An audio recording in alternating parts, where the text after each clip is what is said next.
Move your worthless civilian butt before I decide you're contaminating my air. The words exploded from Sergeant Marcus Rodriguez's lips like shrapnel, his voice carrying the cruel edge of someone who had never been challenged by anything smaller than himself.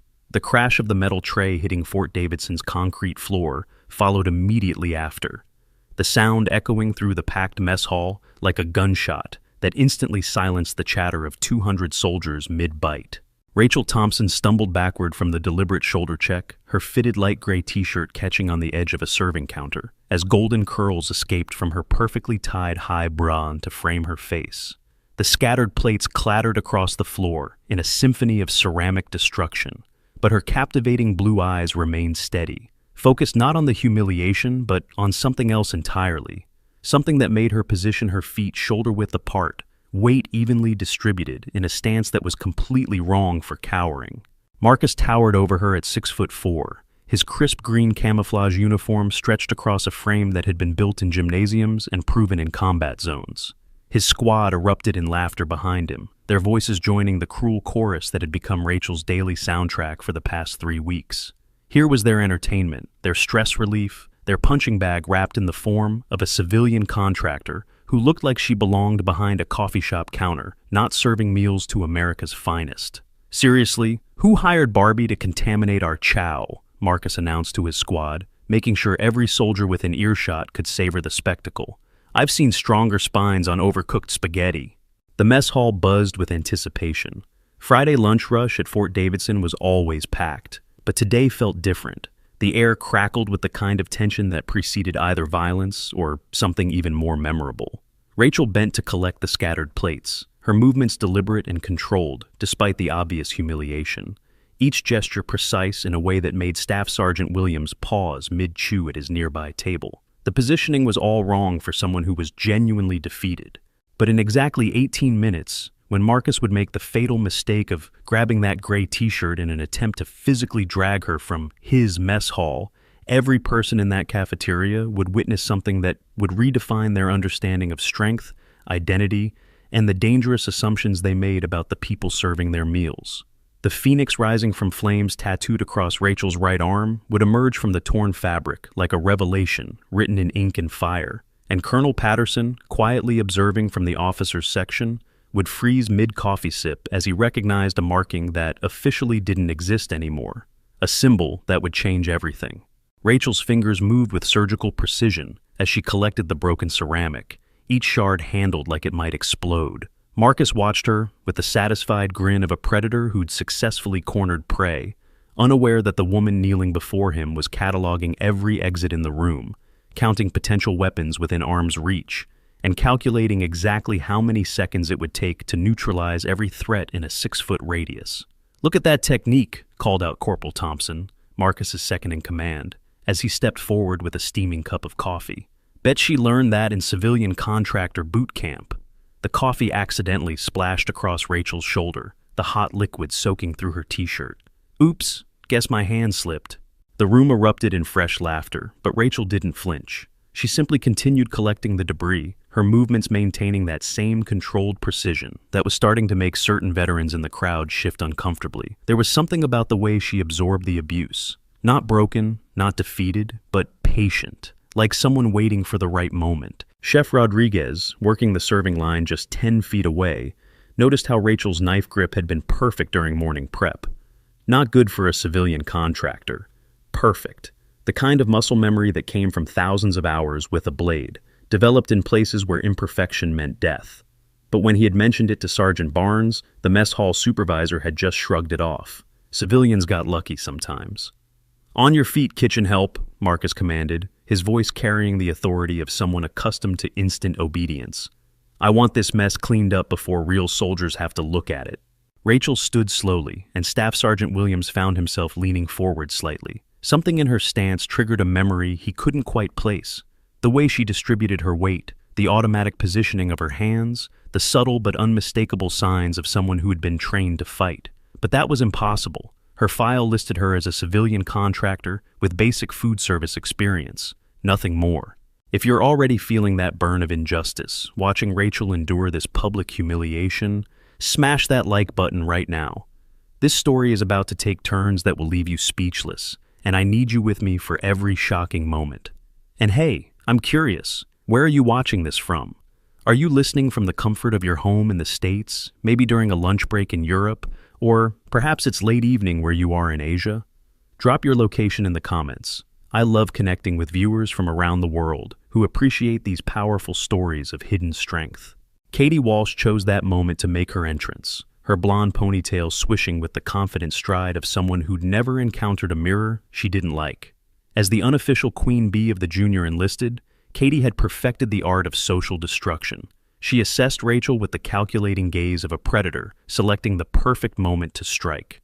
"Oh my gosh, you guys," Katie announced, her voice pitched to carry across half the mess hall. "Are we seriously letting the help eat at the same time as actual military personnel? What's next? Letting the janitors sit at the officers' table?" The cruel laughter that followed was music to Marcus's ears, but Rachel's response caught everyone off guard. Instead of tears or anger, she simply adjusted her grip on the debris-filled tray and headed toward the disposal area. The movement was economical, efficient, and completely at odds with someone who was supposedly rattled by the confrontation. Dietary fiber requirements for active-duty personnel operating in high-stress environments require a minimum of 25 grams per day, Rachel said quietly, her voice barely audible over the crowd noise. Current menu rotation provides 18.7 grams average. Recommendation would be increased legume portions and whole grain substitution for processed carbohydrates. The mess hall went silent for exactly 3 seconds. Then the laughter doubled, but there was an edge to it now. Nervous uncertainty. Because civilian contractors who served food didn't typically speak like nutritionists with advanced degrees, Marcus felt the first flicker of annoyance. His perfect humiliation was developing complications. "Listen here, college girl." He stepped closer, using his size to intimidate. "Nobody asked for your dietary advice. You're here to slop food, not play scientist." But Dr. Sarah Kim, the base medical officer, had stopped eating entirely. She'd caught every word of Rachel's nutritional assessment, and the casual precision of the delivery was bothering her. Those weren't numbers you pulled from Google. Those were the kinds of calculations that came from serious study, from understanding the biochemical requirements of human performance under extreme stress. Elena Martinez, one of the kitchen staff who'd been quietly observing the entire spectacle, found herself studying Rachel's hands as she worked. The calluses were wrong. Food service workers developed calluses from repetitive motions with utensils and equipment. Rachel's calluses were harder, more strategic, positioned exactly where someone would develop them from weapons training, extensive weapons training. The tactical room awareness was what finally triggered Williams's memory. He'd seen that exact behavior pattern before, during his deployment in Afghanistan. The way Rachel's eyes swept the room in systematic patterns, cataloging threats and escape routes without appearing to look at anything at all. It was a skill set that took years to develop and never fully disappeared, even decades after leaving the service. "Hey, kitchen princess," called out Specialist Wilson, Marcus's demolitions expert, as he approached with deliberate slowness. "Heard you think you know about nutrition. How about you explain why my energy bars taste like cardboard?" Wilson pulled out what appeared to be a standard military MRE energy bar, but Rachel's response was immediate and troubling. Maltodextrin primary carbohydrate source provides rapid glycemic response, but limited sustained energy. Whey protein isolate concentration, insufficient for muscle protein synthesis during extended operations. Artificial preservatives suggest minimum 18-month shelf life optimization over nutritional bioavailability. The silence that followed Busy was different this time, heavier, because that level of technical knowledge didn't come from reading labels. It came from understanding field nutrition at a level that suggested military experience. Serious military experience, a SHORG. Colonel Patterson, who had been reviewing reports while enjoying his coffee in the officers' section, looked up for the first time since the commotion began. Something in the crowd's energy had shifted, and 30 years of command experience had taught his study to pay attention when the atmosphere changed that quickly. Private Jackson, the youngest member of Marcus's squad, decided to test what he thought was Rachel's breaking point. He accidentally bumped into her while she was carrying a full tray of clean dishes, sending them crashing to the floor in a second spectacular display of destruction. "Wow, you're really clumsy," Jackson said with mock concern. "Maybe civilian work isn't for you either." But Rachel's reaction was pure reflex. As the dishes fell, her hands moved in a pattern that had nothing to do with catching falling objects and everything to do with combat training. The motion was so fast that most people missed it, but Williams caught it. A disarming technique, aborted mid-execution when Rachel realized she was responding to falling plates instead of incoming weapons. The physiological reaction was what bothered Elena the most. Normal people's heart rates spiked during confrontation and humiliation. Their breathing became shallow, their movements jerky with adrenaline. Rachel's breathing was controlled, measured, following a specific pattern that Elena recognized from her brother's military training. Combat breathing. 4 counts in, hold for 4, 4 counts out. The kind of breathing that kept you calm when bullets were flying. Captain Morrison, base security, had wandered over from his table to observe the growing commotion. What he saw troubled him enough to pull out his phone and send a quick text to the background investigation unit. Something about this civilian contractor wasn't adding up, and Morrison had learned to trust his instincts about people who didn't fit their cover stories. Rachel's specialized wrist stabilizers weren't standard kitchen equipment. The carbon fiber construction with micro-servo adjustments had originally been developed for military combat medics operating under fire, allowing precise motor control even with adrenaline-induced tremors. These advanced medical support devices, featuring NASA-inspired zero-gravity adaptation technology, cost more per unit than most civilian contractors earned in a month. The prescription nerve blockers she carried were military-grade medication, designed for operators dealing with combat-related neurological damage, each dose representing cutting-edge pharmaceutical research that enabled continued service despite permanent injury. The lunch rush continued around them, but Rachel had become the center of attention in a way that made several experienced soldiers uncomfortable. There was something about her composure under pressure that reminded them of people they'd served with in very dangerous places. People who'd learned to absorb abuse and humiliation as cover for something much more lethal. Marcus sensed he was losing control of the situation. His perfect victim was developing complications, generating questions instead of simple entertainment. Time to escalate. "You know what I think?" he announced, loud enough to ensure maximum audience participation. "I think our little princess here needs to learn about military discipline. Maybe some push-ups would teach her respect." The suggestion drew enthusiastic support from his squad, but Colonel Patterson was now paying full attention. There was something profoundly wrong with the entire scenario. The woman was accepting abuse that should have sent any normal civilian straight to the Inspector General's office. Either she was extraordinarily passive, or she had reasons for avoiding official attention that warranted investigation. Rachel's response was to continue cleaning, but her movements had acquired a different quality, more precise, more economical, like someone preparing for physical confrontation while maintaining the appearance of submission. Williams recognized the transition. He'd seen it in operators who were shifting from defensive to offensive postures while maintaining cover. "Come on, Barbie," Marcus pressed, his voice growing harder. "Drop and give me 20. Show these real soldiers what civilian strength looks like." The mess hall held its breath. 200 pairs of eyes focused on the small blonde woman who had somehow become the center of a confrontation that was spiraling beyond simple harassment into something that felt increasingly dangerous. The next few seconds would determine whether this remained a one-sided humiliation or evolved into something none of them were prepared for. Rachel set down her cleaning supplies with movements that were too controlled, too precise, too professional for someone who was supposedly intimidated. When she straightened to face Marcus, something in her posture had changed. The submissive contractor was still there, but underneath, something harder had emerged. Something that made Williams reach instinctively for his radio. 20 push-ups, Rachel said quietly. "Yeah," her voice carrying just far enough to be heard. Standard military form or modified? The question hung in the air like a challenge wrapped in compliance. And Marcus suddenly realized he might have made a mistake, because civilian contractors didn't typically know the difference between standard and modified military push-ups.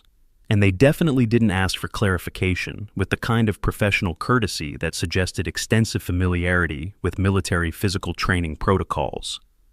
The tension is building, and Rachel's true nature is starting to slip through the cracks. If you're as invested as I am in seeing where this goes, hit that subscribe button and ring the notification bell. Trust me, you won't want to miss what happens when her carefully constructed cover finally breaks. The push-up demonstration that followed was a masterclass in controlled revelation. Rachel dropped to the floor, with movements that were too fluid, too practiced, and executed 20 perfect push-ups with a form that would have impressed drill instructors. But it was the way she breathed during the exercise that caught Dr. Kim's attention. No strain, no elevated heart rate, no signs of exertion despite maintaining perfect form throughout. "Impressive," Marcus said, his voice containing the first note of uncertainty since the confrontation began. "Maybe civilian life is making you soft, but you've got some muscle memory left." Muscle memory. The phrase echoed through the crowd like a dropped grenade, because muscle memory implied previous training, extensive previous training, the kind that took years to develop and never completely disappeared. Chef Rodriguez had been watching the entire spectacle from behind the serving line, and what he'd observed was troubling enough to make him reach for the secure phone that connected directly to base security. 3 weeks of observing Rachel Thompson had generated a growing list of inconsistencies that were becoming impossible to ignore. Her knife skills were beyond professional. Her knowledge of nutrition science was graduate level. Her situational awareness was tactical. Her physical conditioning was military grade. And now her reaction to confrontation was suggesting combat training that didn't appear anywhere in her civilian contractor file. Private Davis, one of the newer soldiers who'd been quietly observing from a corner table, found himself remembering his drill instructor's warnings about underestimating people based on appearance. There was something about Rachel's composure that reminded him of the senior NCOs who'd trained him, people who could switch from casual conversation to lethal efficiency without changing expression. The physiological indicators were what convinced Elena that something was seriously wrong with the official story. Normal people under stress displayed obvious signs: elevated breathing, flushed skin, defensive posturing, verbal responses. Rachel was displaying none of these. Instead, she showed the kind of controlled calm that came from extensive exposure to high-stress situations, combat situations. Wilson decided to test the waters further. "Hey, princess, since you're so smart about nutrition, how about you tell us about hydration requirements for desert operations?" The question was intended as mockery, but Rachel's response was immediate and troublingly specific. Minimum 4 liters per day in temperatures exceeding 100 degrees Fahrenheit. Electrolyte replacement every 2 hours during active operations. Urine color monitoring for dehydration assessment using NATO standard color chart. Sodium intake adjustment based on individual sweat rate and mission duration. The mess hall went completely silent. That wasn't general knowledge. That was field medicine taught to combat medics and special operations personnel. Knowledge that came from keeping people alive in environments where dehydration meant mission failure and mission failure meant death. Captain Morrison's text to background investigation had generated an immediate response. Rachel Thompson's file contained gaps. Not simple omissions, but systematic holes that suggested classified information had been removed or never recorded. The kind of gaps that appeared in files belonging to people whose actual service history was too sensitive for normal documentation. Colonel Patterson stood up from his table, his movement deliberate and commanding enough to draw attention from across the mess hall. 30 years of command experience had taught him to recognize when situations were developing beyond normal parameters, and this confrontation had evolved into something that required senior leadership attention. The background check initiated by Morrison was already generating red flags. Rachel Thompson's fingerprints were in the system, but her service record contained classifications that required special clearance to access. The kind of clearance that suggested involvement in operations that officially didn't exist. Dr. Kim had been listening to Rachel's medical terminology with growing concern. The woman was using language and concepts that required advanced training in combat medicine. Not the basic first aid that civilian contractors received, but the kind of knowledge that came from treating traumatic injuries under fire. Knowledge that saved lives when conventional medical support wasn't available. Marcus sensed the mood in the room shifting, but his pride wouldn't allow him to back down. "All right, smart girl, since you know so much about military operations, maybe you can tell us about weapons maintenance." It was intended as a trap, an impossible question for a civilian contractor, but Rachel's response was delivered with the same quiet precision that had characterized all her previous answers. M4 carbine requires cleaning every 500 rounds under normal conditions. Field stripping sequence, remove firing pin retaining pin, bolt carrier group, charging handle, and buffer spring. Inspect bolt for carbon buildup. Clean chamber with appropriate solvent. lubricate according to environmental conditions. The silence that followed was absolute, because that level of weapons knowledge didn't come from manuals or curiosity. It came from extensive hands-on experience with military firearms, the kind of experience that suggested active duty service in combat units. Williams finally stood up, his movement causing a ripple of attention across the mess hall. As the senior NCO present, his recognition of what was happening carried weight that couldn't be ignored. "Ma'am," he said, his voice carrying the respect that 30 years of service had taught him to show to people who had earned it. "What unit did you serve with?" The question hung in the air like a challenge to the entire narrative that had defined Rachel's presence on base. Marcus felt the first real stab of concern as he realized that his perfect victim might be something entirely different from what her file suggested. Rachel's response was quiet, but clear enough to carry across the now silent mess hall. "That information is classified, Staff Sergeant." Classified. The word hit the crowd like a physical blow, because civilian contractors didn't have classified military service records. Only people who had served in units that officially didn't exist, in operations that couldn't be acknowledged, BT'd, had service records protected by classification levels that required special clearance to access. The comprehensive insurance coverage that protected Rachel's true identity involved specialized policies designed for high-risk government contractors. These premium protection packages included identity security insurance, asset protection protocols, and emergency relocation funds that could be activated within minutes of compromise. The financial instruments backing her civilian cover story required sophisticated offshore banking relationships and cryptocurrency portfolios managed by firms specializing in intelligence community assets, ensuring her operational security remained intact even under deep background investigation. Colonel Patterson was now moving across the mess hall with purpose, his rank and bearing causing soldiers to step aside automatically. The confrontation had evolved beyond simple harassment into a potential security issue that required immediate senior leadership intervention.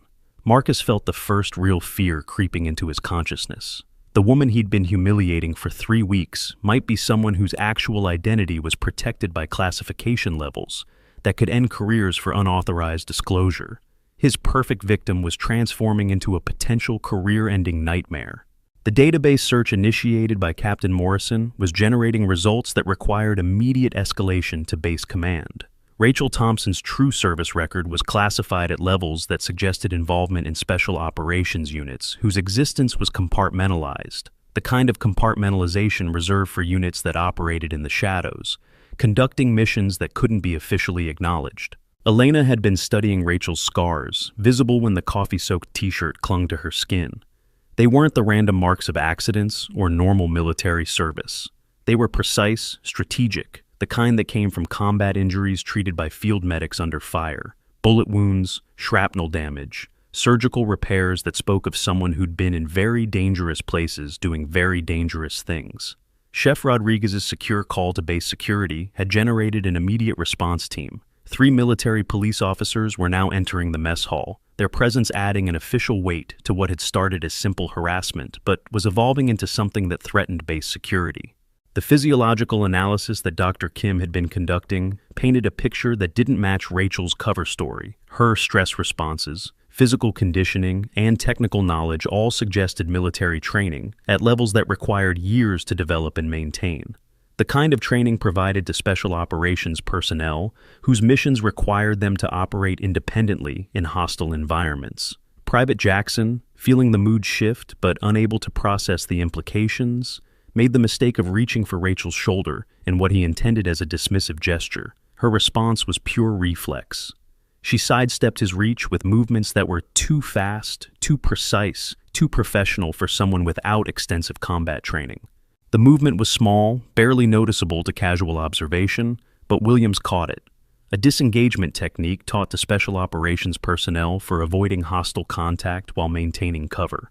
The kind of skill that took years to master and never disappeared, even when trying to blend in as a civilian contractor. We're at the breaking point now, and I can feel you holding your breath through the screen. If this story has you completely hooked, show some love with that like button. What's about to be revealed will reframe everything you thought you knew about Rachel. Marcus realized he needed to end this before it escalated beyond his control, but his pride and the expectations of his audience demanded one final demonstration of dominance. He reached for Rachel's arm, intending to physically guide her away from the crowd and restore his position as the dominant force in the confrontation. The grab was casual, confident, the gesture of someone accustomed to physical intimidation, working without resistance. But the moment his fingers closed around Rachel's bicep, he felt something that made his blood run cold. The muscle under her skin wasn't soft civilian tissue. It was steel cable wrapped in flesh, the kind of conditioning that came from years of carrying heavy equipment across hostile terrain. Rachel's gray t-shirt, already stressed from the earlier coffee incident, chose that moment to tear. The fabric parted along a seam that had been weakened by repeated washing and the strain of the day's confrontations. The ripping sound was audible across the suddenly silent mess hall, drawing every eye to what was being revealed. The phoenix tattoo emerged from the torn fabric like a revelation written in fire and ink. The mythical bird rose across Rachel's right arm in intricate detail, flames curling around its wings in patterns that spoke of hours under the needle and artistic skill that commanded serious money. But it wasn't the artistry that froze 200 soldiers in absolute silence. It was the symbol itself. Phoenix Squadron, the unit that officially didn't exist. The operators who conducted missions in places that weren't on any map, against enemies who couldn't be acknowledged. The elite among the elite, recruited from the best of every service branch and trained for operations that required complete deniability. Colonel Patterson's coffee cup hit the floor with a ceramic crash that echoed through the silence like a gunshot. His face had gone pale as death, his 30 years of command experience recognizing a marking that he had only heard about in classified briefings. Phoenix Squadron had been declared killed in action 3 years ago. Every member, no survivors. But Phoenix 7 was standing in his mess hall, her cover blown by a torn t-shirt and the cruel arrogance of a sergeant who had no idea what he'd just uncovered. The comprehensive database search was now returning results that required immediate classification review. Rachel Thompson, Phoenix 7, reported killed in action during Operation Black Swan, Afghanistan, August 12, 2019. 127 confirmed kills, numerous classified commendations, service records sealed under national security protocols. Elena gasped, her hand covering her mouth as the implications hit her. She'd been working alongside a legend, someone whose exploits were whispered about in special operations circles, but never officially acknowledged. Phoenix 7, the operator who had held off an entire Taliban regiment single-handedly to allow civilian evacuation from a compromised location. Williams stood slowly, his movement carrying the weight of recognition and respect. Phoenix 7, he said quietly, his voice carrying across the silent mess hall like a prayer. Ma'am, we thought you were dead. Marcus stumbled backward, his face draining of color as he realized the magnitude of his mistake. He'd been humiliating a special operations legend, someone whose service record was classified at levels that his security clearance couldn't access. Someone who could have killed him and his entire squad without changing expression, but had chosen to maintain her cover by absorbing their abuse. The silence stretched for exactly 3 seconds before the mess hall exploded into chaos. Phones appeared as soldiers tried to capture images of a legend revealed. Conversations erupted as people tried to process what they were witnessing. Officers reached for radios to report a security breach that could have international implications.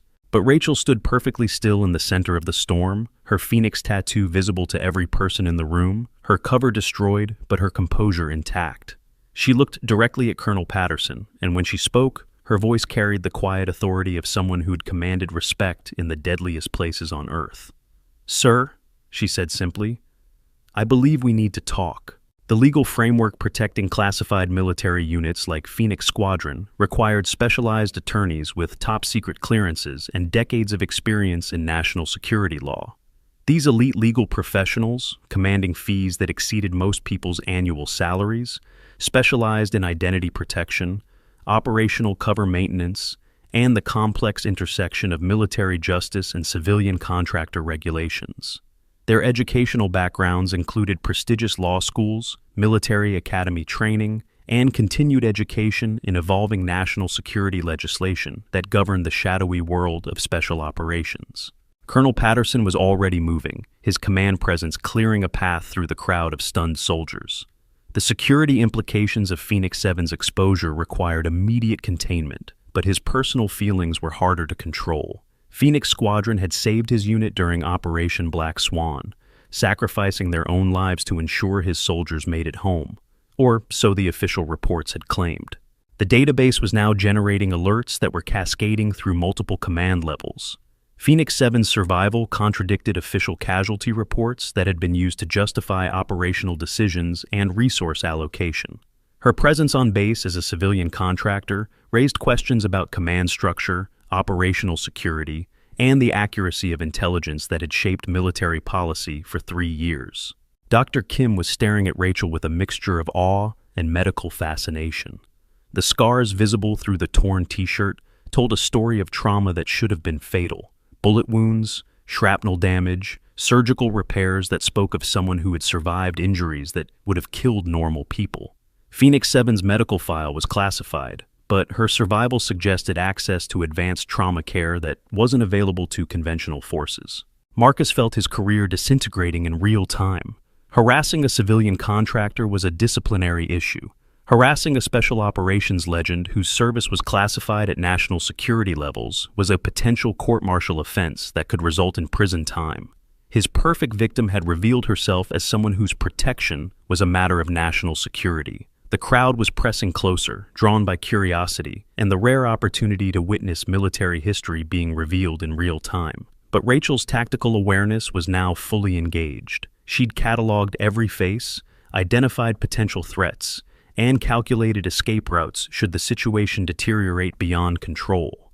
Captain Morrison's security team was now surrounding the area, their presence adding official weight to what had become a classified information disclosure requiring immediate containment. The mess hall was being secured, personnel were being identified for security debriefing, and the implications were being reported through channels that reached the Pentagon within minutes.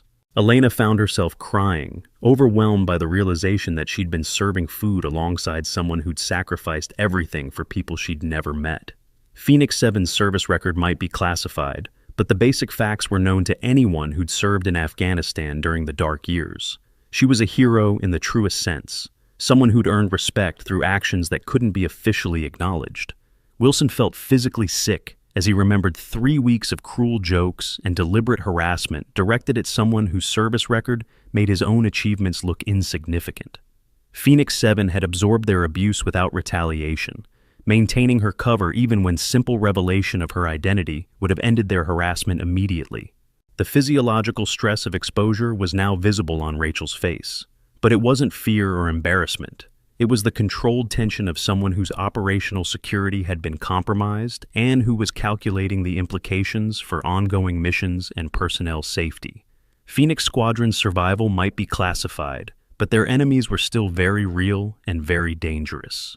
Private Davis was staring at the Phoenix tattoo with fascination, recognizing symbols and details that spoke of artistic skill and personal meaning.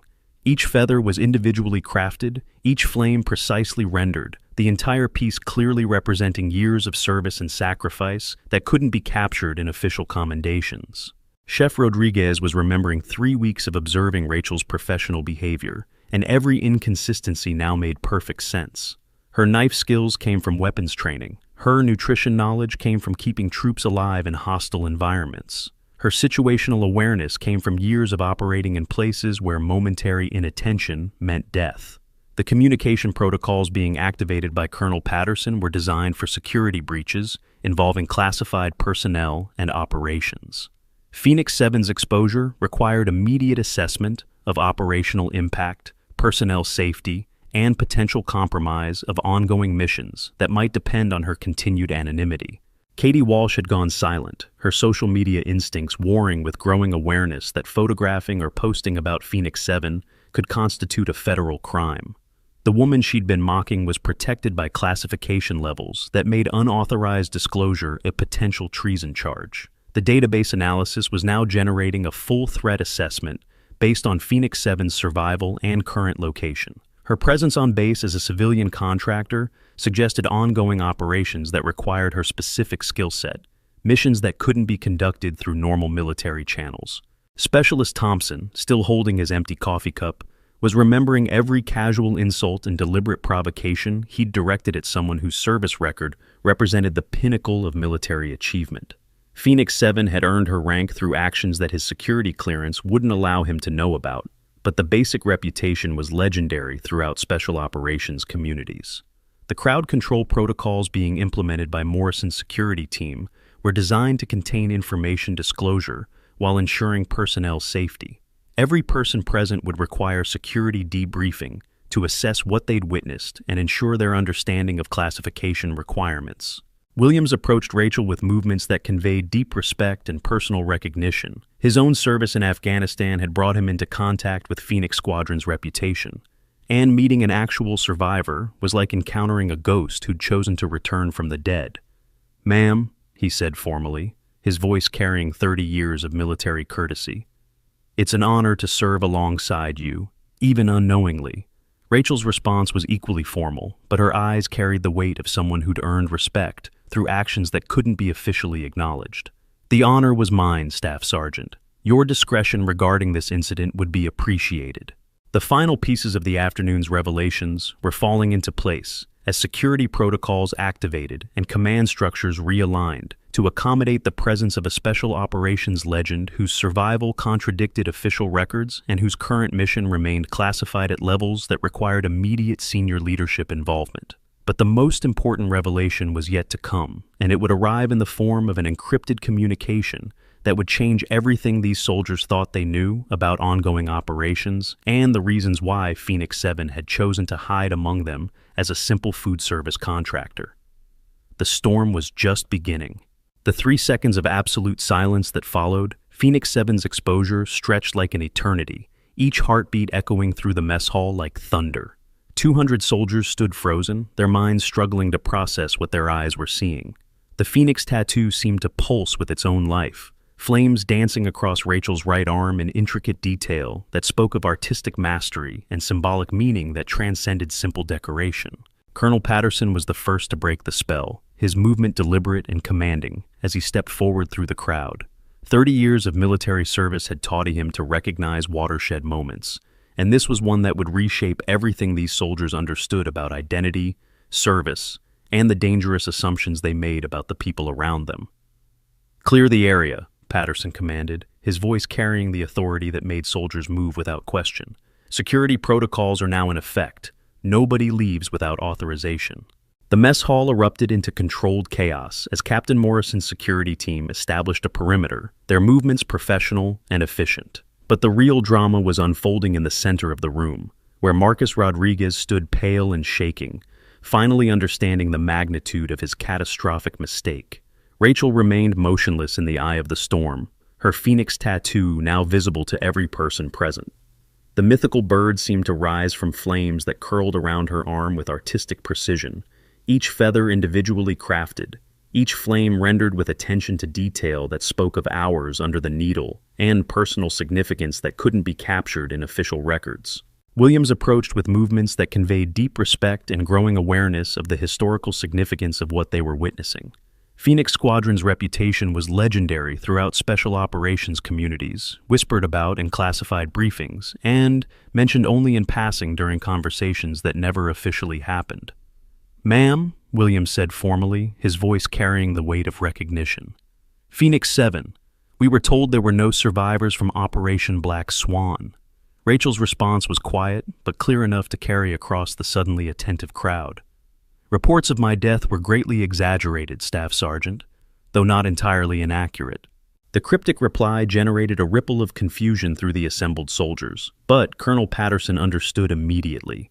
Phoenix Squadron operated in the shadows, conducting missions that required complete deniability. Official death records provided perfect cover for operations that couldn't be acknowledged through conventional channels. Dr. Kim was studying Rachel with professional fascination, her medical training allowing her to interpret the scars visible through the torn t-shirt. The pattern of injuries told a story of trauma that should have been fatal, surgical repairs that spoke of advanced field medicine, and recovery that suggested access to medical resources unavailable to conventional forces. "Those scars," Dr. Kim said quietly, her voice filled with professional awe. "Bullet wounds, shrapnel damage, surgical reconstruction. How did you survive injuries that extensive?" Rachel's expression remained neutral, but her eyes carried the weight of memories that couldn't be shared with people whose security clearance didn't extend to classified medical programs. Advanced trauma protocols, doctor. Techniques that aren't available to conventional medical personnel. The database search initiated by Captain Morrison was now generating results that required immediate escalation to command levels with appropriate security clearance. Rachel Thompson's true service record was compartmentalized at levels that suggested involvement in operations whose existence was denied by official government policy. Elena Martinez found herself crying as the full implications of the revelation hit her. For 3 weeks, she'd been working alongside a legend, someone whose sacrifice had saved countless lives, but who couldn't be officially recognized because her missions existed in the spaces between official policy and practical necessity. "You let us abuse you," Elena whispered, her voice thick with emotion. "For 3 weeks you absorbed our harassment without fighting back. Why didn't you tell us who you were?" Rachel's response was delivered with the quiet patience of someone who'd learned to value mission success over personal comfort. "Because my mission required maintaining cover, Elena. Sometimes the most important service happens when nobody knows you're providing it." Marcus felt his legs weaken as the reality of his situation crystallized. Harassing a civilian contractor was a disciplinary matter. Harassing a special operations legend, whose existence was classified at national security levels, was a career-ending catastrophe that could result in federal prosecution. "I didn't know," Marcus stammered, his voice barely audible over the crowd noise. "Ma'am, I swear I didn't know who you were." Rachel looked at him with eyes that had seen too much violence and absorbed too much pain to hold grudges against ignorant soldiers who'd mistaken strength for weakness. "No, Sergeant Rodriguez, you didn't, but you knew I was someone deserving of basic human respect, and you chose cruelty instead." The words hit Marcus like physical blows, each syllable carrying the weight of moral judgment that cut deeper than any official punishment could reach. Phoenix 7's quiet dignity in the face of systematic harassment made his behavior appear not just unprofessional, but fundamentally lacking in the character that military service was supposed to develop. Private Jackson was backing away slowly, his face pale with growing understanding of the implications. The woman he'd deliberately bumped into, causing her to drop dishes for his entertainment, was someone whose service record represented the pinnacle of military achievement. Someone who'd earned respect through actions that his security clearance wouldn't allow him to know about. "Ma'am," Jackson whispered, his voice cracking with emotion. "I'm sorry. I'm so incredibly sorry." Rachel's response was delivered with the same quiet authority that had characterized all her interactions, but now it carried the weight of someone whose forgiveness mattered more than official recognition. "Apology accepted, Private. Use this experience to become better than you were this morning." The communication protocols being activated by Colonel Patterson were designed for security breaches involving classified personnel whose exposure could compromise ongoing operations. Phoenix 7's revelation required immediate threat assessment, operational security review, and coordination with agencies whose existence wasn't officially acknowledged. Katie Walsh had gone completely silent, her social media instincts overwhelmed by growing awareness that photographing or posting about Phoenix 7 could constitute a federal crime. The woman she'd been mocking with casual cruelty was protected by classification levels that made unauthorized disclosure a potential treason charge. Chef Rodriguez was remembering 3 weeks of observing Rachel's professional behavior, and every inconsistency now made perfect sense. Her knife skills came from weapons training, conducted in facilities that didn't appear on any map. Her nutrition knowledge came from keeping special operations teams alive in environments where conventional supply lines didn't exist. "The way you handled equipment," Chef Rodriguez said, his voice filled with professional recognition, "I knew something was different. Your technique was too precise, too practiced. Military precision." Rachel nodded slightly, acknowledging the observation without providing details that couldn't be shared with personnel lacking appropriate clearance. "Muscle memory is difficult to suppress completely, Chef Rodriguez. Some skills become too fundamental to hide effectively." The crowd control measures being implemented by Morrison's security team were creating a sense of official gravity that transformed the mess hall from a dining facility into something resembling a classified briefing room. Every person present was now a potential security risk, whose knowledge required careful management. Specialist Wilson felt physically sick as he contemplated 3 weeks of deliberate harassment directed at someone whose service record made his own achievements look insignificant. Phoenix 7 had absorbed their abuse without retaliation, maintaining operational security even when revelation of her identity would have ended their cruelty immediately. "You could have stopped us any time," Wilson said, his voice thick with shame. "One word about who you were, and we would have backed off immediately." Rachel's response carried the weight of someone who'd learned that true strength often required accepting temporary disadvantage to achieve larger objectives. Mission requirements took precedence over personal comfort, Specialist Wilson. Sometimes enduring hardship serves purposes that aren't immediately apparent. The database analysis was now generating alerts that cascaded through multiple command levels, each escalation requiring security clearance that fewer people possessed. Phoenix 7's survival contradicted official casualty reports that had been used to justify operational decisions and resource allocation for 3 years.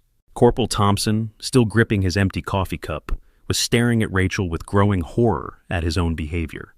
The casual insults and deliberate provocations he'd directed at someone whose service record represented the highest levels of military achievement made him question everything he thought he understood about respect and recognition.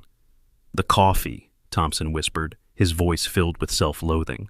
"I deliberately spilled hot coffee on Phoenix 7. Holy cow, what kind of soldier does that make me?" Rachel's expression remained patient, her response delivered with the same quiet authority that had characterized all her interactions. "It makes you someone who made mistakes based on incomplete information, Corporal Thompson. The question is what you choose to do with this knowledge going forward." Dr. Kim was studying the visible scars with professional fascination, her medical training allowing her to interpret patterns of trauma and reconstruction that told a story of survival against impossible odds. Phoenix 7's medical history was classified, but the evidence written on her body suggested access to advanced treatment protocols unavailable to conventional personnel. The surgical scarring indicates trauma reconstruction that exceeded standard field medicine capabilities, Dr. Kim observed, her voice filled with professional curiosity. Advanced techniques that suggest access to specialized medical resources.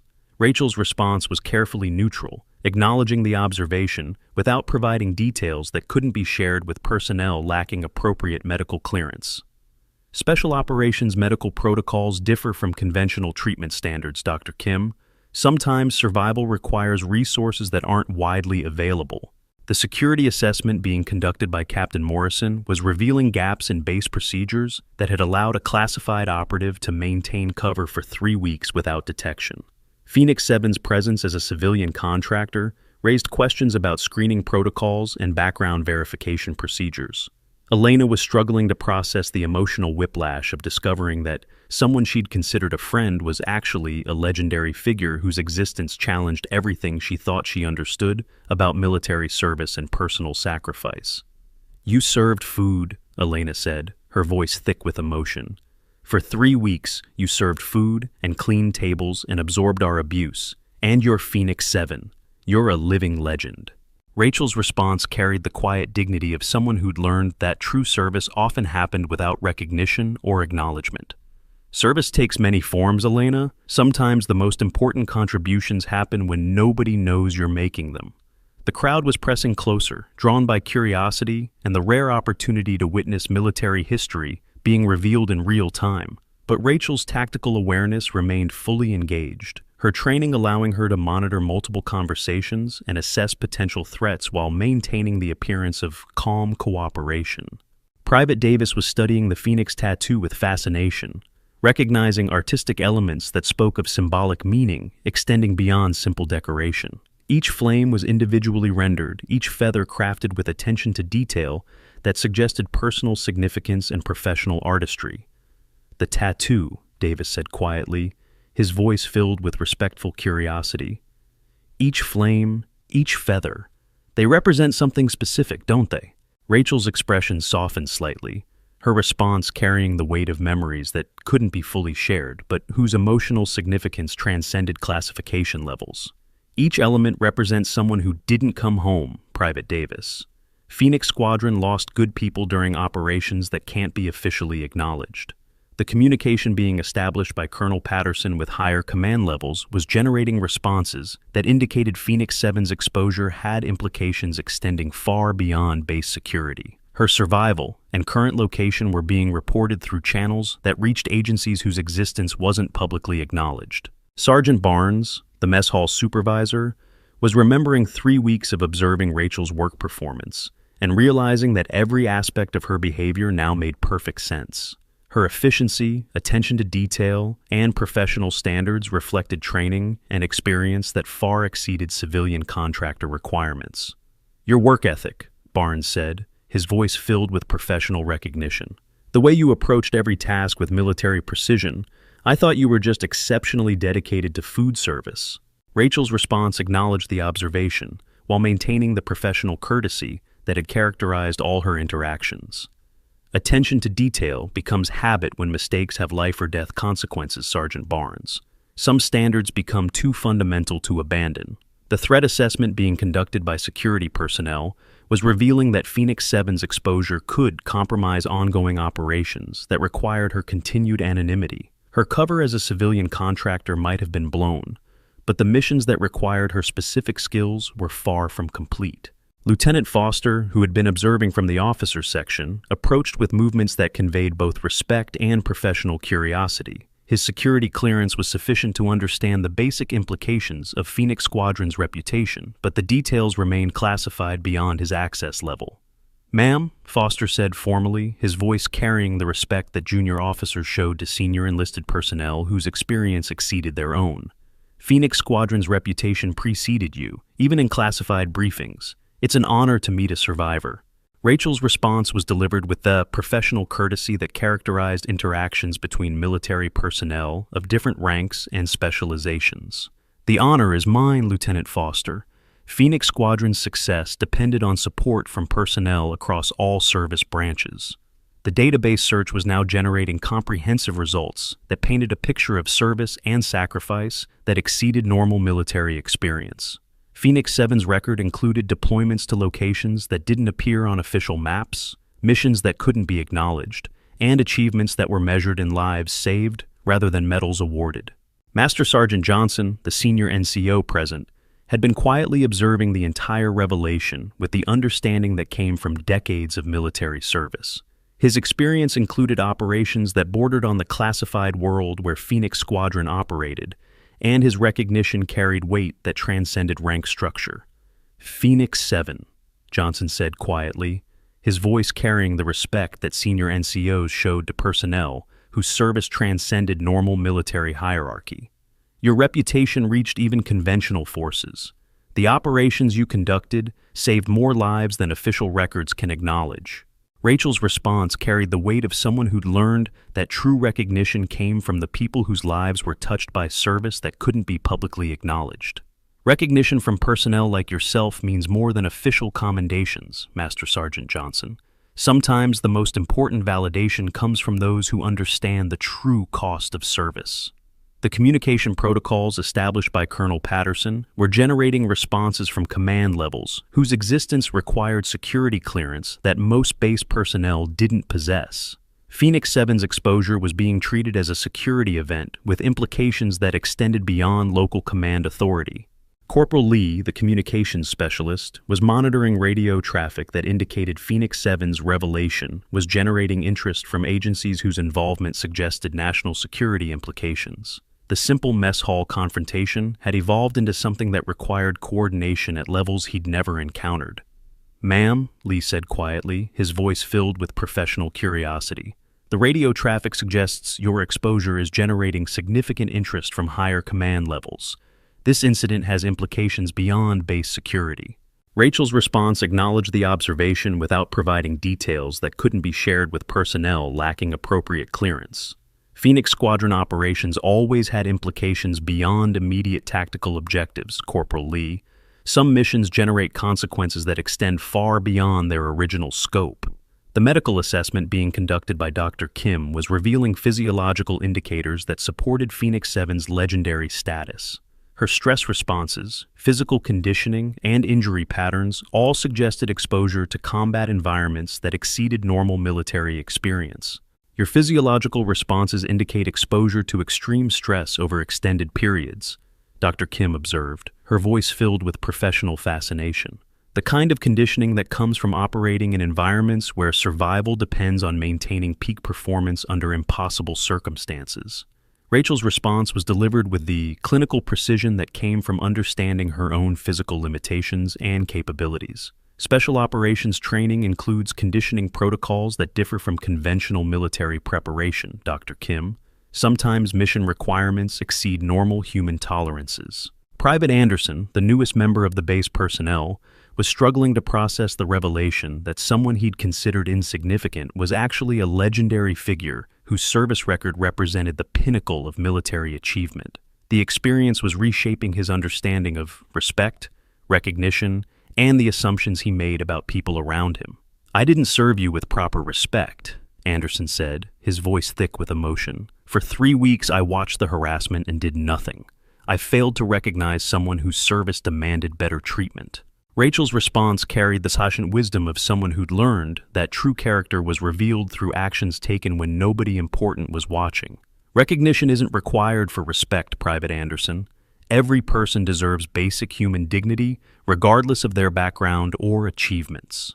The security perimeter established by Morrison's team was now complete, transforming the mess hall into a controlled environment where classified information could be managed according to appropriate protocols. Every person present was being identified and prepared for security debriefing that would ensure their understanding of classification requirements. The crowd was beginning to understand that they were witnessing something unprecedented. Phoenix Squadron's reputation was known throughout military circles, but actual contact with survivors was virtually unheard of. Rachel's presence represented a living connection to operations that existed in the spaces between official policy and practical necessity. Colonel Patterson returned from his communication with higher command, his expression carrying the weight of someone who'd received instructions that changed the fundamental nature of the situation. Phoenix 7's exposure required immediate coordination with agencies whose involvement indicated national security implications. "Ma'am," Patterson said formally, his voice carrying the respect that senior officers showed to personnel whose service transcended normal military hierarchy. "I've been instructed to provide you with complete support and cooperation.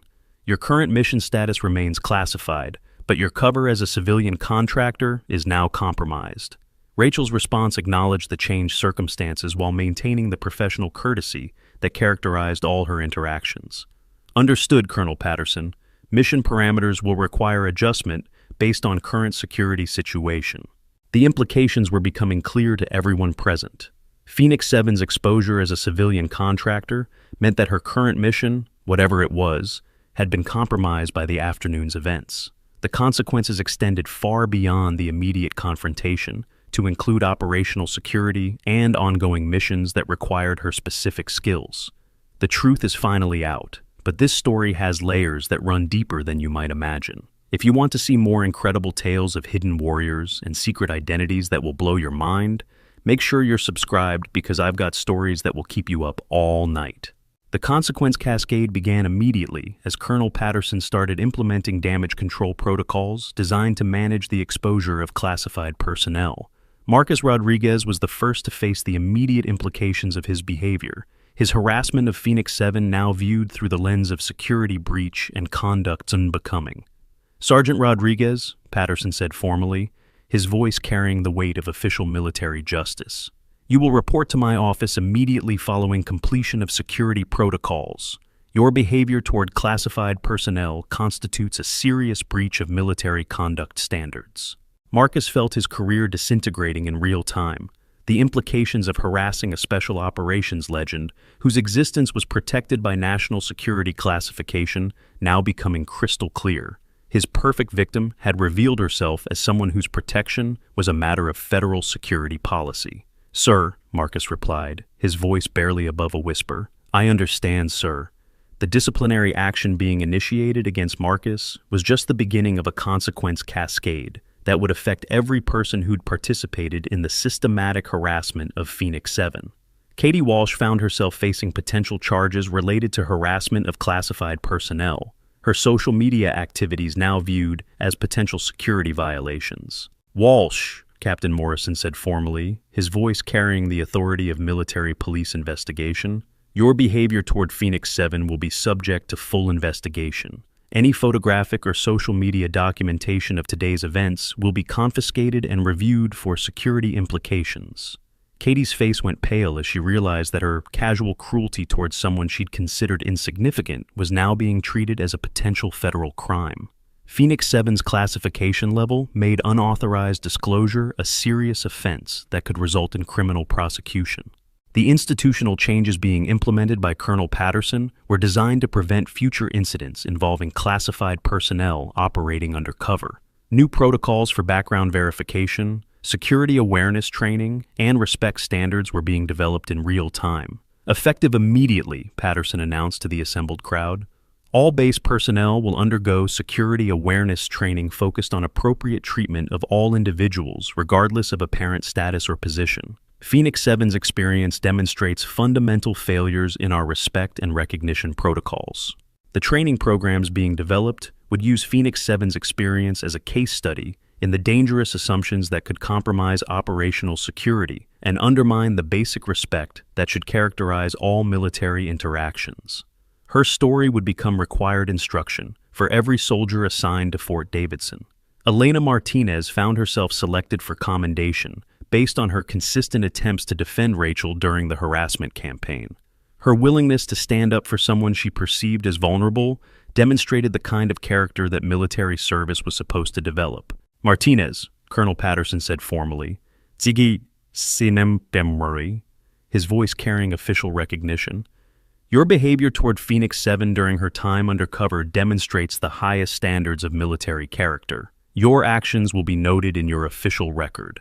Elena felt tears streaming down her face as she realized that her simple attempts to show basic human kindness had somehow contributed to maintaining operational security for someone whose mission required complete anonymity.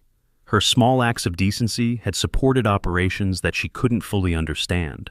The base-wide policy changes being implemented extended beyond individual disciplinary action to include institutional reforms designed to ensure that respect and dignity characterized all interactions. Phoenix 7's experience had revealed systemic failures that required comprehensive correction. Dr. Kim was being briefed on medical protocols for supporting classified personnel whose injuries and treatment history couldn't be fully documented through normal medical channels. Phoenix 7's case would require specialized medical support that accounted for classified treatment protocols and ongoing health management. The security debriefing protocols being implemented would ensure that every person present understood their obligations regarding classified information disclosure. Phoenix 7's exposure created legal obligations that extended beyond military discipline to include federal security requirements. Private Davis found himself selected for advanced training opportunities based on his respectful behavior throughout Phoenix 7's time undercover. His consistent professionalism demonstrated the kind of character that special operations units valued when selecting personnel for sensitive assignments. Davis, Colonel Patterson announced formally, your behavior toward all personnel during this incident demonstrates suitability for advanced training opportunities. Special Operations Commands value the kind of character you've displayed. The recognition meant more to Davis than any medal could have, knowing that his simple decision to treat everyone with basic respect had been noticed by someone whose opinion carried weight in circles he'd never dreamed of accessing. The legal framework protecting classified military units like Phoenix Squadron required specialized attorneys with top-secret clearances and decades of experience in national security law. These elite legal professionals, commanding fees that exceeded most people's annual salaries, specialized in identity protection, operational cover maintenance, and the complex intersection of military justice and civilian contractor regulations. Their educational backgrounds included prestigious law schools, military academy training, and continued education in evolving national security legislation that governed the shadowy world of special operations. The communication being established with specialized legal counsel was generating responses that indicated Phoenix 7's case required coordination between multiple agencies whose jurisdiction overlapped in complex ways. Her exposure as a civilian contractor created legal implications that extended beyond military justice to include federal security law. Chef Rodriguez was being interviewed by security personnel regarding his observations of Rachel's behavior during her 3 weeks of food service. His professional recognition of her advanced skills had contributed to the growing awareness that her cover story didn't match her actual capabilities. Her knife technique was exceptional, Rodriguez told the investigators, his voice filled with professional admiration. "I've worked with military cooks, civilian chefs, and culinary school graduates. Her skills exceeded all of them. That level of precision comes from extensive training under high-pressure conditions." The investigation was revealing that multiple personnel had noticed inconsistencies in Rachel's cover story, but the compartmentalized nature of base operations had prevented anyone from connecting the individual observations into a comprehensive assessment that might have compromised her mission. The threat assessment being conducted by specialized security personnel was revealing that Phoenix 7's exposure could compromise ongoing operations that required her continued anonymity. Her skills and experience were apparently critical to missions that couldn't be conducted through conventional military channels. Captain Morrison's security team was implementing protocols designed to manage information flow and ensure that Phoenix 7's exposure didn't compromise operational security beyond the immediate base environment. Her identity would be protected to the maximum extent possible while accommodating the changed circumstances. The crowd was beginning to understand that they'd witnessed something unprecedented in military history. Phoenix Squadron's reputation was legendary, but actual contact with survivors was virtually unheard of. Rachel's presence represented a living connection to operations that existed in the shadows of official military policy. Specialist Wilson was facing disciplinary action for his role in the harassment campaign, but his technical skills had also been noted by personnel evaluating candidates for specialized training. His behavior toward Phoenix 7 would be considered alongside his professional capabilities in determining future assignments.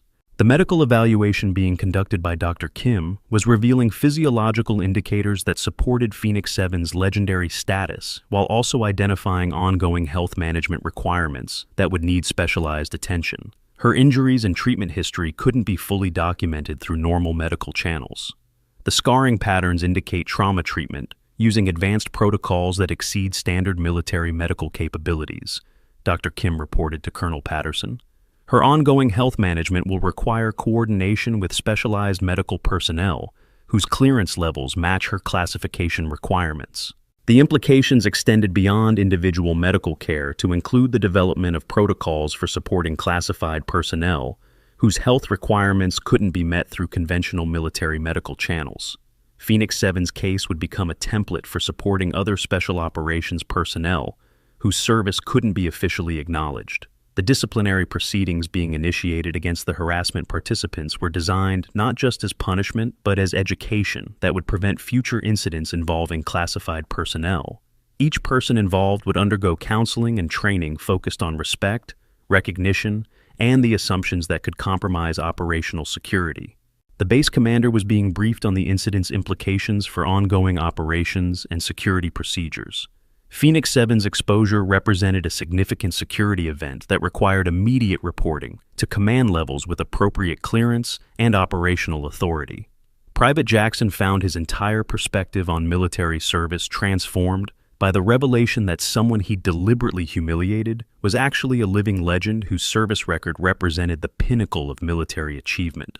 The experience was reshaping his understanding of respect, recognition, and personal character. "Ma'am," Jackson said quietly, his voice thick with emotion, "I don't know how to apologize for treating Phoenix 7 the way I did. Your service deserved better. You deserved better."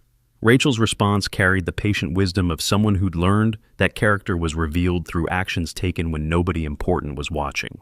"Apology accepted, Private Jackson. Use this experience to become the soldier that your country needs you to be." The conversation was being monitored by personnel whose job was to assess the psychological impact of Phoenix 7's exposure on base morale and operational effectiveness.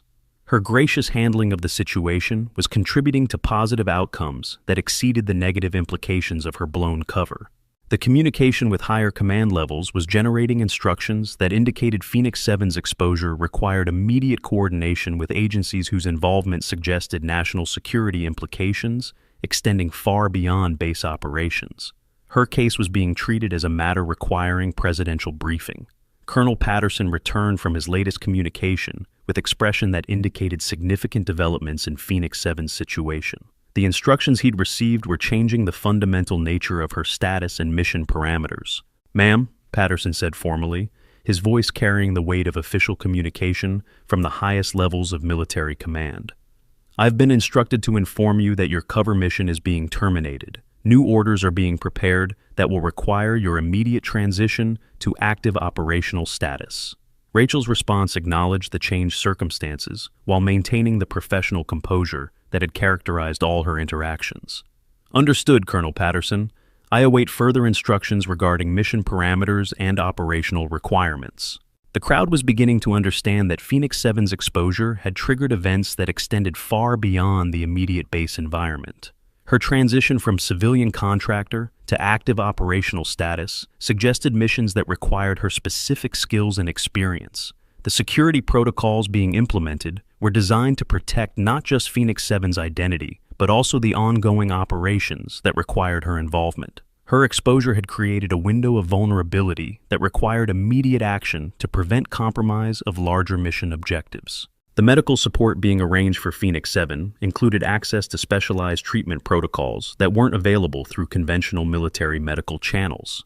Her health management required coordination with medical personnel whose clearance levels matched her classification requirements. Dr. Kim was being briefed on advanced treatment protocols that would allow her to provide appropriate medical support while maintaining the security requirements that governed Phoenix 7's case. The experience would expand her understanding of military medicine beyond conventional practice.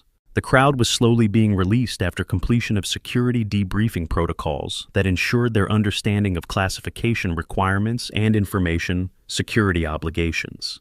Each person carried away an understanding that their casual assumptions about people around them could have serious implications.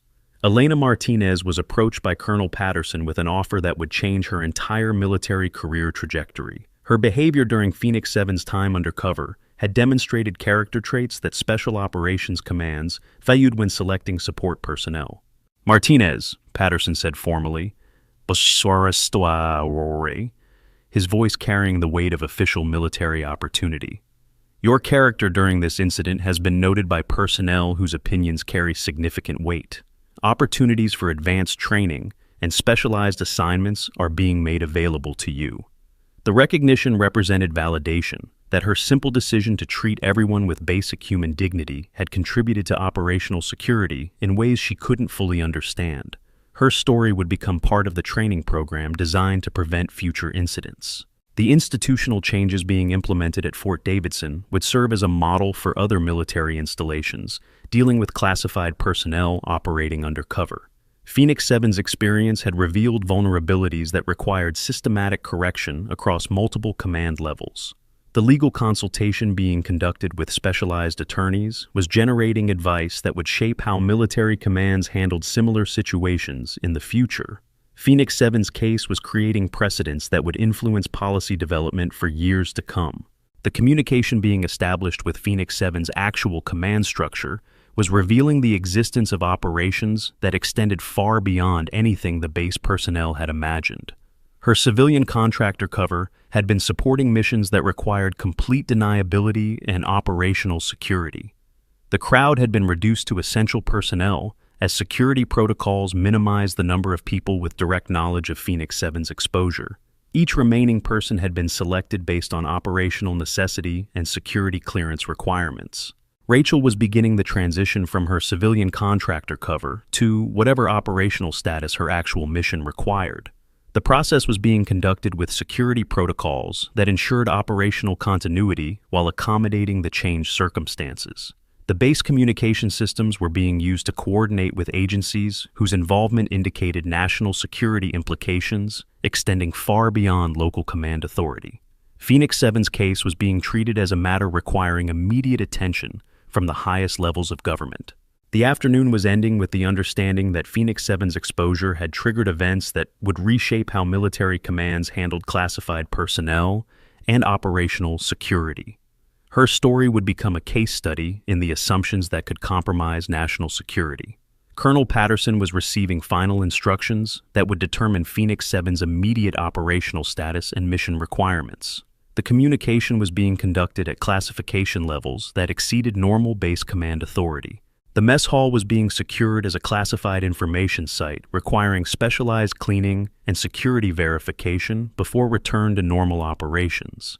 Phoenix 7's exposure had transformed a routine dining facility into something requiring national security protocols. The personnel involved in the incident were being assigned to specialized debriefing sessions that would ensure their understanding of ongoing security obligations.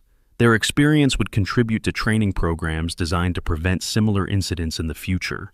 Rachel was preparing for transition to whatever operational status her actual mission required, but the process was being complicated by security considerations that hadn't existed when her cover was intact. Her exposure had created vulnerabilities that required immediate attention.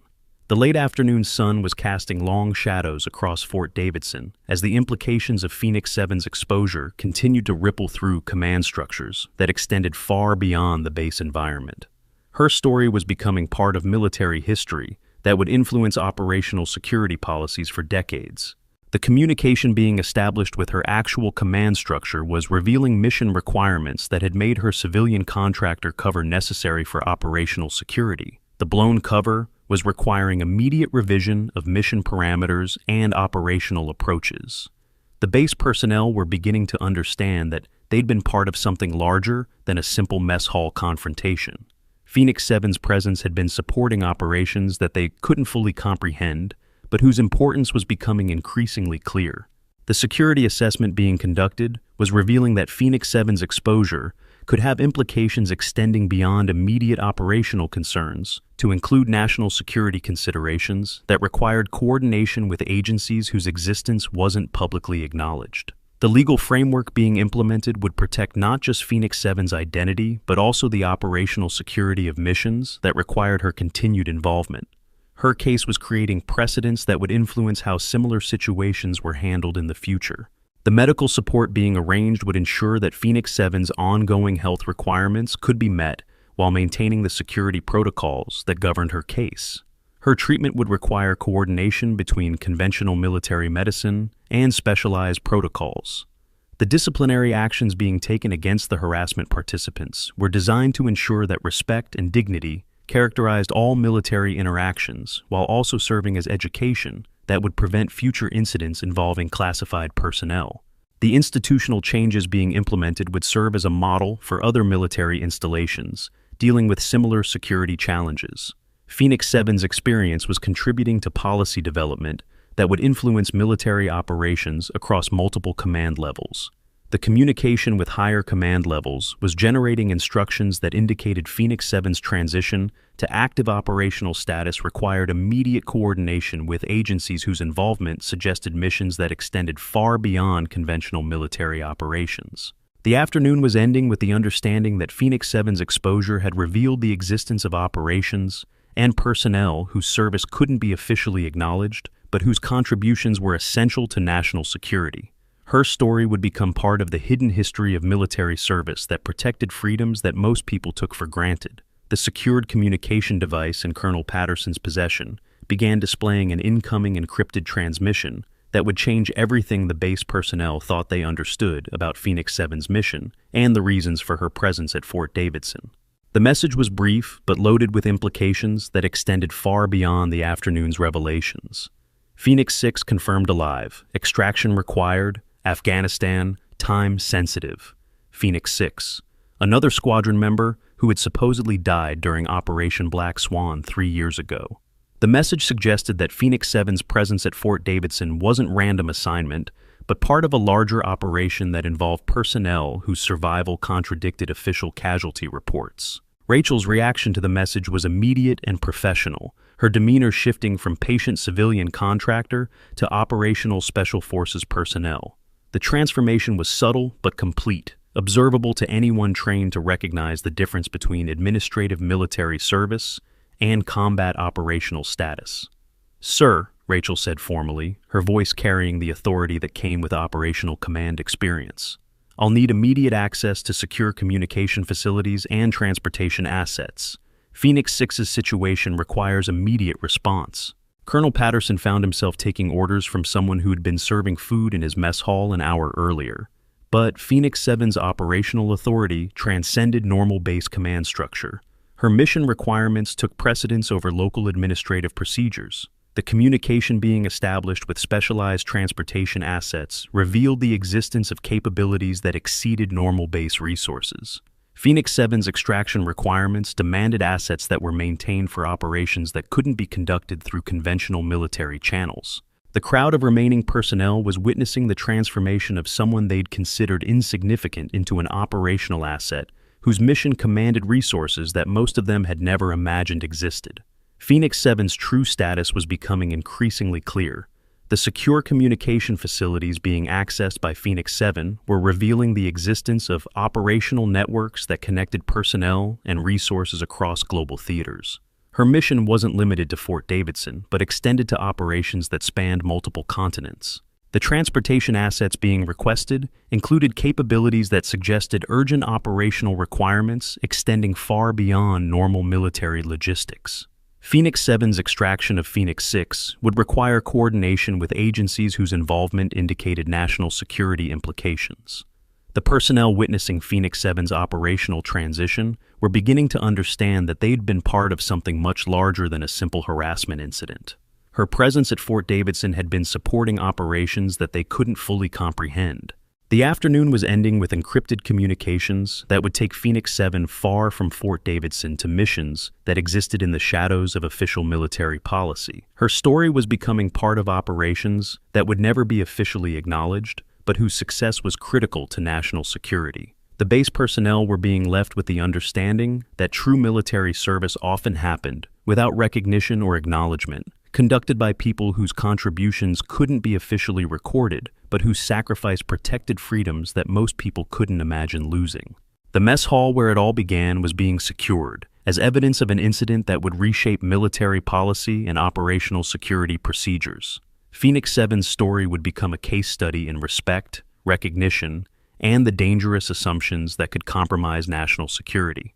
The final communication was being established as Phoenix 7 prepared for immediate departure to extract a fellow squadron member whose survival contradicted official records and whose situation required skills that only Phoenix Squadron possessed. "Phoenix Squadron never really dies," Rachel said quietly, her voice carrying the weight of operational truth that transcended official casualty reports. "We just operate in the spaces between life and death, serving in ways that can't be officially acknowledged." The words hung in the air as Phoenix 7 disappeared into operational channels that would take her far from Fort Davidson to missions that existed beyond the reach of conventional military understanding. Her story had ended where it began, with service that demanded everything and asked for nothing in return. The base personnel were left with lessons that would shape their understanding of respect, recognition, and the people who served in shadows to protect lights that most people took for granted. Phoenix 7's legacy would live on in the changed attitudes and institutional reforms that her exposure had generated. The phone call that would change everything came exactly as the sun set behind Fort Davidson's main gate, the encrypted device displaying an incoming transmission from coordinates that didn't officially exist on any map. Phoenix 7's mission was continuing, and the afternoon's revelations had been only the beginning of a story that would reshape everything these soldiers understood about service, sacrifice, and the price of freedom. The transformation was complete. Rachel Thompson, civilian contractor, had disappeared into operational channels that would take Phoenix 7 wherever her skills and Phoenix 6's survival demanded. The legend had returned to the shadows where legends belonged, leaving behind lessons that would influence military culture for generations to come. The mess hall stood empty as evening approached, its significance forever changed by an afternoon when assumptions collided with reality and respect was redefined by the revelation that sometimes the most dangerous person in the room was the one everyone underestimated. Phoenix 7's story had become Fort Davidson's story, and both would never be the same. The final entry in the incident report would read simply, "Phoenix 7 confirmed operational, mission continuing, classification level, eyes only." The rest would remain hidden in the spaces between official policy and operational necessity, where Phoenix Squadron had always operated and where their true service would continue until their last mission was complete. The evening stars emerged above Fort Davidson as Phoenix 7 disappeared into the night, carrying with her the hopes of Phoenix 6 and the respect of every person who'd witnessed the afternoon when a legend revealed herself and changed everything they thought they knew about strength, service, and the people who protected their freedom from the shadows. Phoenix Squadron's motto echoed in the silence that followed. From the ashes, we rise. In the shadows, we serve. For the light, we sacrifice. The truth of those words had been written in fire and revealed through torn fabric. And their meaning would live on in the hearts of everyone who'd learned that true warriors didn't need recognition to serve with honor. The story was ending where it began, with service that transcended recognition and sacrifice that demanded everything while asking for nothing in return. Phoenix 7 had reminded them all that sometimes the most important battles were fought by the people nobody expected to fight them, and that victory often wore the humble disguise of ordinary service rendered with extraordinary courage. The legend lived on, hidden in plain sight, waiting for the next mission that would require Phoenix Squadron's unique blend of skills, dedication, and willingness to serve in the spaces where conventional forces couldn't operate. Until then, they would remain what they had always been, ghosts in the machine of freedom, protecting a democracy that most people couldn't imagine losing. The final transmission was brief but loaded with promise. Phoenix 7 en route, Phoenix 6 hold position, squadron reunification in progress. The mission continued, and freedom remained protected by people whose service couldn't be officially acknowledged, but whose sacrifice was absolute. Fort Davidson settled into evening quiet, forever changed by an afternoon when reality had collided with assumptions, and revealed that sometimes the most ordinary people were extraordinary in ways that couldn't be measured by rank, recognition, or official acknowledgement. Phoenix 7's legacy would live on in every act of respect, shown to people whose service couldn't be seen, but whose contribution was essential. The Phoenix had risen from the ashes of torn fabric and revealed assumptions, spreading wings of fire across an arm that bore witness to service that transcended normal military understanding. The legend continued, hidden once again but never forgotten by those who'd learned that true strength often wore the disguise of apparent weakness. The night embraced Fort Davidson as Phoenix 7 disappeared into operational darkness, carrying with her the mission that would reunite Phoenix Squadron and the lessons that would reshape military culture for generations to come. The story had ended where all great stories end, with service that demanded everything and received its reward in the quiet satisfaction of duty performed without recognition. Phoenix Squadron lived on, serving in the shadows where legends belonged, protecting freedoms that most people took for granted, and maintaining vigilance that never slept. Their true story would remain classified, but their impact would ripple through military culture forever, reminding everyone who'd witnessed their revelation that sometimes the most dangerous person in the room was the one everyone underestimated. The final word belonged to Phoenix 7 herself, transmitted through encrypted channels as her aircraft lifted off into the darkness. Mission continues. Phoenix Squadron operational. Freedom remains protected. The simple words carried the weight of absolute commitment and the promise that somewhere in the shadows, warriors watched and waited and served with honor that needed no recognition.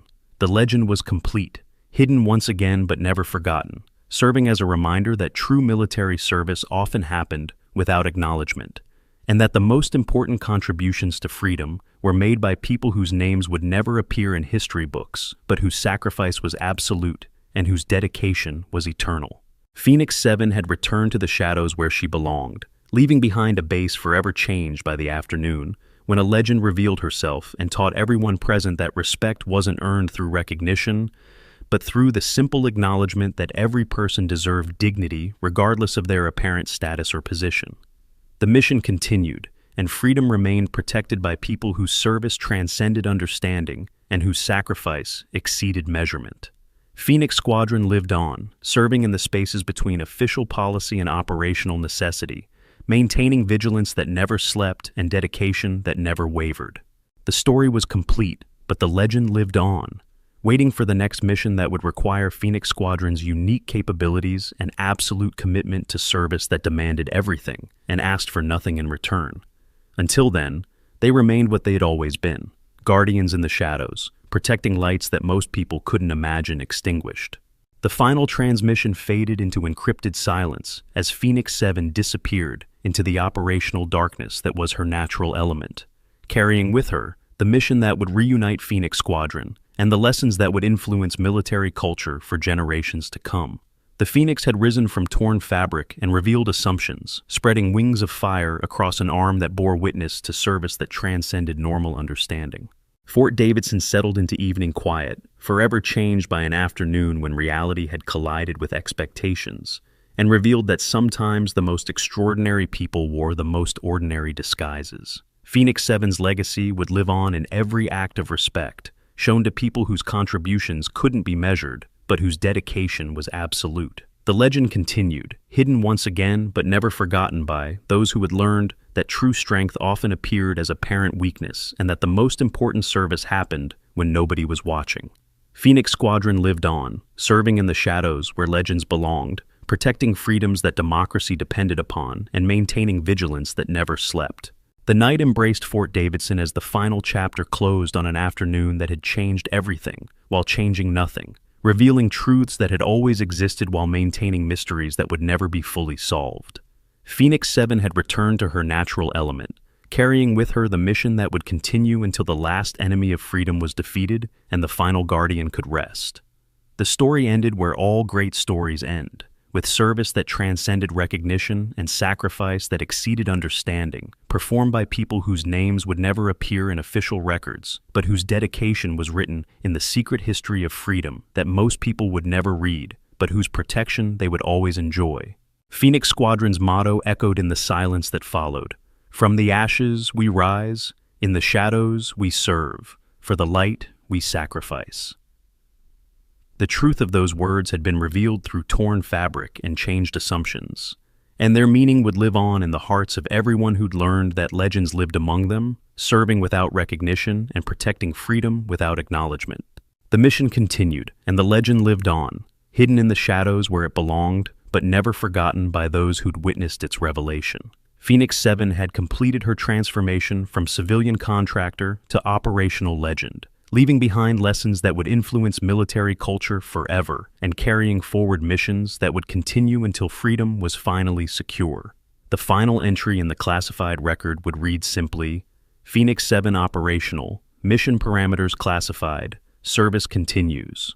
The rest would remain hidden in the spaces between policy and necessity, where Phoenix Squadron had always operated, and where their true story would continue to unfold in ways that history might never record, but freedom would always remember. The Phoenix had risen, the legend lived on, and somewhere in the darkness, Phoenix 7 carried forward the mission that would reunite her squadron and continue the service that protected democracy from threats that most people couldn't imagine and enemies that official policy couldn't acknowledge.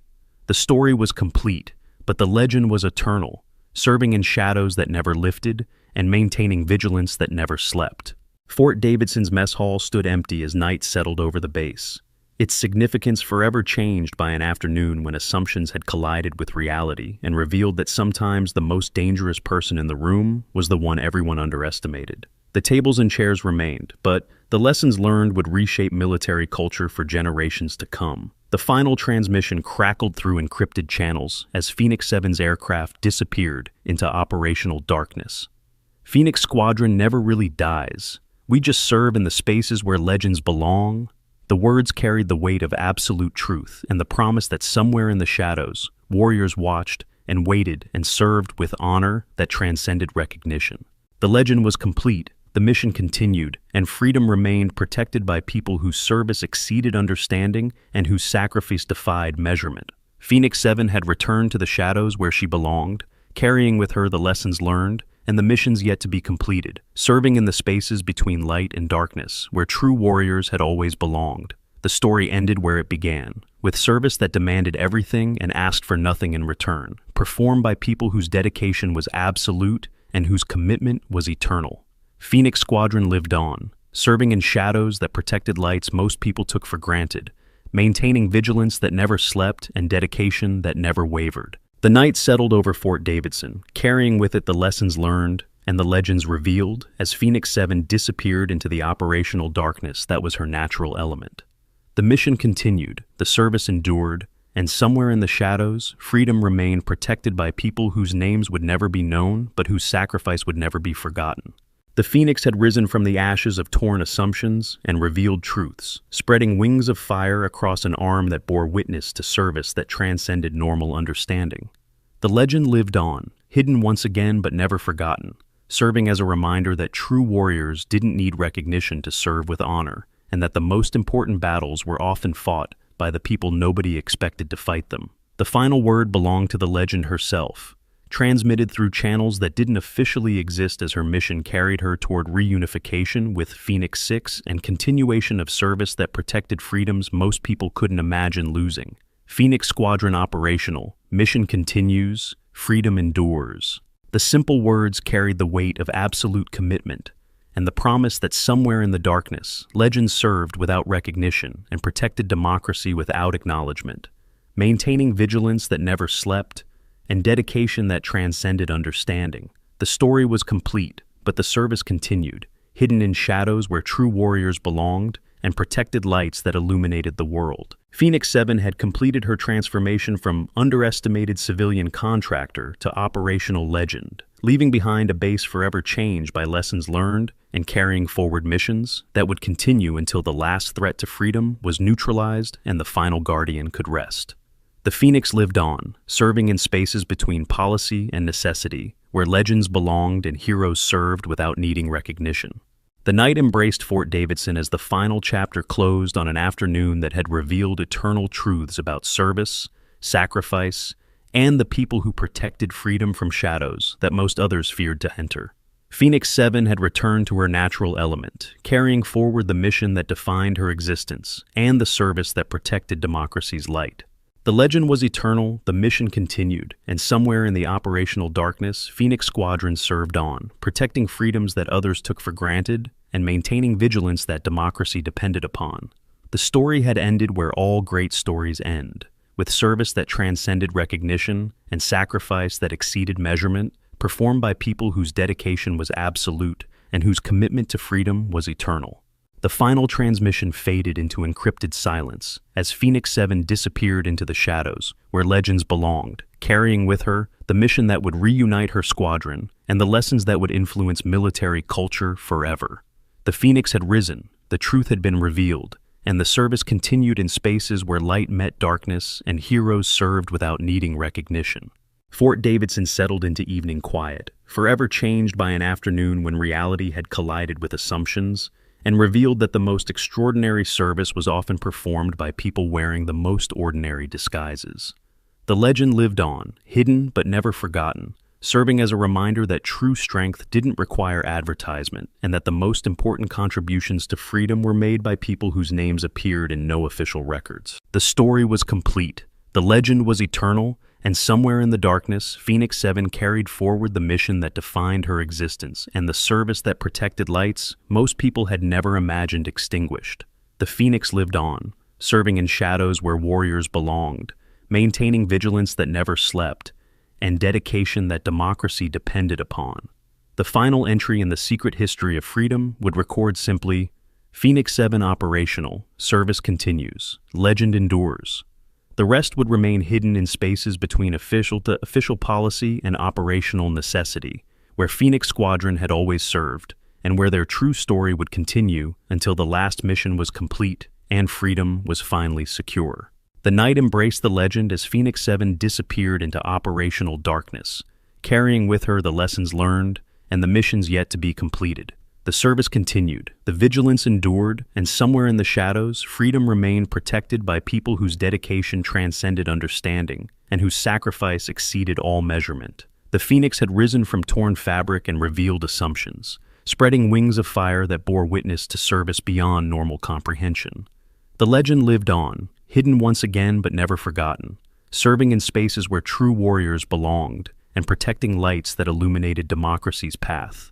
The mission continued, the legend endured, and Phoenix 7 carried forward the service that protected freedom from threats that most people couldn't imagine and enemies that official policy couldn't acknowledge.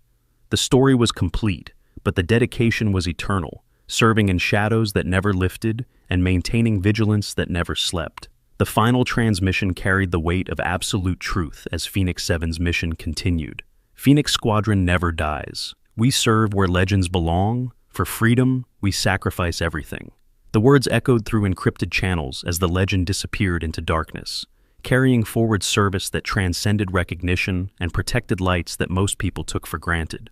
Fort Davidson's transformation was complete, forever changed by lessons learned about respect, service, and the extraordinary people who wore ordinary disguises while protecting freedoms that democracy depended upon. The legend lived on, hidden but eternal, serving as a reminder that true warriors didn't need recognition to serve with honor. The night settled over the base as Phoenix 7's aircraft disappeared into operational darkness, carrying with it the mission that would reunite Phoenix Squadron and continue the service that protected democracy from shadows where heroes belonged. The story had ended where all great stories end, with service that demanded everything and sacrifice that exceeded understanding.